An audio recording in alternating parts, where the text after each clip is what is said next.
Na última quinta-feira, dia 24 de fevereiro de 2022, a Rússia iniciou ataques contra a Ucrânia e o conflito já comove o mundo desde então, com a tamanha violência, crueldade e incertezas. Até agora, milhares de soldados e civis já morreram e mais de 500 mil ucranianos estão refugiados. Mas afinal, quais são as expectativas para os desdobramentos deste conflito? Quais são os impactos que o Brasil terá com isso e, principalmente, existe a chance de entrarmos em uma nova grande guerra? Para abordarmos o assunto, hoje conversamos mais uma vez com o professor e pós-doutor em História e Cultura Social, Sérgio Campos Gonçalves. Acompanhe. A crise entre a Rússia e a Ucrânia ela tem um histórico bastante complexo, mas entre os fatores mais recentes está a possibilidade da Ucrânia entrar para a OTAN. A OTAN é a Organização do Tratado do Atlântico Norte, que é uma criação do final da Segunda Guerra Mundial, ali do contexto da Guerra Fria. Na visão estratégica dos russos, essa movimentação seria uma ameaça à estratégia de Estado. Em 1991, foi a independência da Ucrânia do que restava da União Soviética.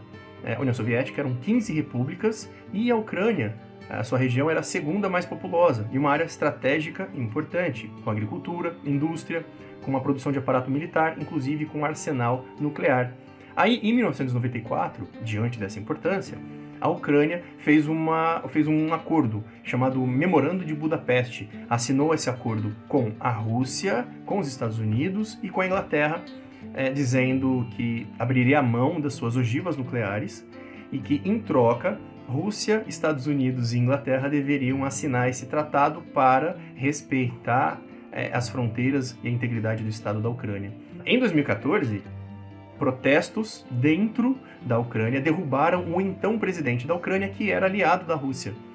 E aí, diante disso, a Rússia desrespeitou o Memorando de Budapeste e anexou a Crimeia, que era uma parte do território da Ucrânia, que é justamente onde fica uma base naval e a frota do Mar Negro. É um lugar estrategicamente importante. Na época, a Rússia fomentou, estimulou dentro da Ucrânia rebeliões de separatistas pró-Rússia. Parece que tanto em 2014 quanto agora, trata-se de uma tentativa de manter a Ucrânia no controle russo e evitar que a Ucrânia se alie à OTAN. E parece que isso extrapolou, do nível da diplomacia para o nível militar. Talvez também a estratégia russa queira controlar Chernobyl, que ainda contém material radioativo e que talvez poderia ser utilizado em arsenal bélico. A Rússia, ela parece tentar restabelecer recursos e territórios estratégicos que foram um dia parte da União Soviética. Essa intervenção russa sobre a Ucrânia é algo que acontece agora, e portanto é tarde demais para que sanções econômicas e até políticas, como vem sendo anunciado por aí, tenham um efeito no curto prazo que impeça a continuidade do conflito. Somente uma reação militar poderia ter um efeito imediato de curto prazo sobre o que está acontecendo agora. Mas, além disso, os líderes do Ocidente devem provavelmente estar pensando realisticamente, pragmaticamente, colocando na balança o custo e os benefícios de tentar ajudar a Ucrânia diante do peso da influência russa e também do risco de trazer para esse tabuleiro a China, para esse tabuleiro do conflito a China, já que a China é a maior parceira comercial da Rússia. Por exemplo, a Alemanha ela decidiu interromper o gasoduto ligado à Rússia, mas a questão é por quanto tempo a Alemanha e o resto da Europa podem ficar sem o gás da Rússia sem causar problemas de abastecimento interno. Quase 40% do gás consumido na Europa vem da Rússia. Em 2014, os Estados Unidos e a Rússia não foram à guerra para evitar a invasão dos russos à Crimeia. Fizeram, na época, discursos sobre respeito à legitimidade e integridade territorial, falaram naquela época em sanções econômicas e políticas, mas não ajudaram diretamente, pela via do apoio militar, a Ucrânia para que eles mantivessem a Crimeia diante da intervenção russa. Então agora a ameaça das sanções contra a Rússia provavelmente também não deve ter efeito imediato, se é que vai ter um dia. É interessante observar que desde a Segunda Guerra Mundial não acontecia algo dessa proporção em nível militar na Europa. Não houve conflito militar na Europa dessa proporção desde a Segunda Guerra Mundial. E isso nos deixa um alerta para o potencial que isso pode ter de desencadear algo em magnitude internacional. Pode ser que as consequências fiquem no nível da diplomacia e das sanções econômicas e políticas entre a União Europeia, Estados Unidos e os aliados deles contra a Rússia e seus próprios aliados.